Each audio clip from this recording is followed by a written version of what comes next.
پەیامت چییە بۆ ئەو کەسانی کە نوێژی بەیانی ناکەن؟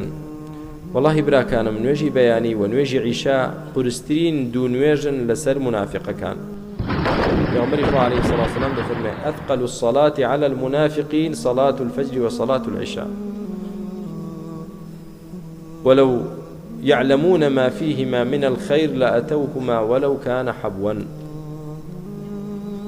کە بزانن ئەجری نوێژی بەیانی و نوێژی عیشا چەند گەورەیە، واللهی کە نەتوانن بە ڕۆیشتن لەسەر پێ بێن، توانایان نەبێ ئەوەندە نەخۆش بن بە گاگۆڵکە بێن چۆن مناڵ لەسەر دەستی و لەسەر چۆکی دەڕوا، ئاوا دێن بۆی نوێژی بەیانی و نوێژی عیشا بە تایبەت براکانم.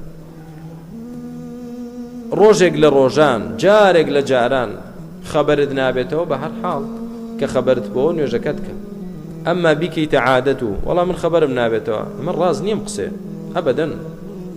بەس بڵێن بەیانی سەفەرێکی گرنگت هەیە بۆ هەولێر، بۆ کەرکووک، بۆ دەرەوەی وڵات، ئەوە زۆر بە ئیسراحەت هەڵست دەستی و دەژڕۆی لە کاتی خۆیدا و بەڵام بەیانی نوێژت هەیە، نا نوێژ ئەوەندە گرنگ نییە تاوەکو زۆر بەلامەوە بێ.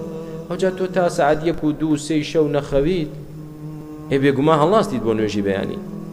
بۆیە براکانم گرنگی پێ بدەن. ئەوجا لە هەمووی زیاتر پیامبەری خوا عەلەیهی سەڵاتو وەسەلام دەفەرمێ من صلى الفجر في جماعة فهو في ذمة الله. هەر کەسێک نوێژی بەیانی بە جەماعەت کە ئەوەلا حفظ و پاراستنی خوادایە، نوێژی بەیانی بە جەماعەت کە ئەو ڕۆژە بە درێژای ڕۆژ تۆ لە حفظ و پاراستنی خوا دایت. بۆیە گرنگی پێ بدەن براکانم، با صیفەتی نیفاق تووشتان نەبێت. ئەو کەسانەی کە نوێژی بەیانی بە جەماعەت ناکەن، باسی جەماعەت دەکەن، ئەمما نەکردن ئەوە هەر ترسناچیەکەی زۆر گەورەیە، خوا پەنامان.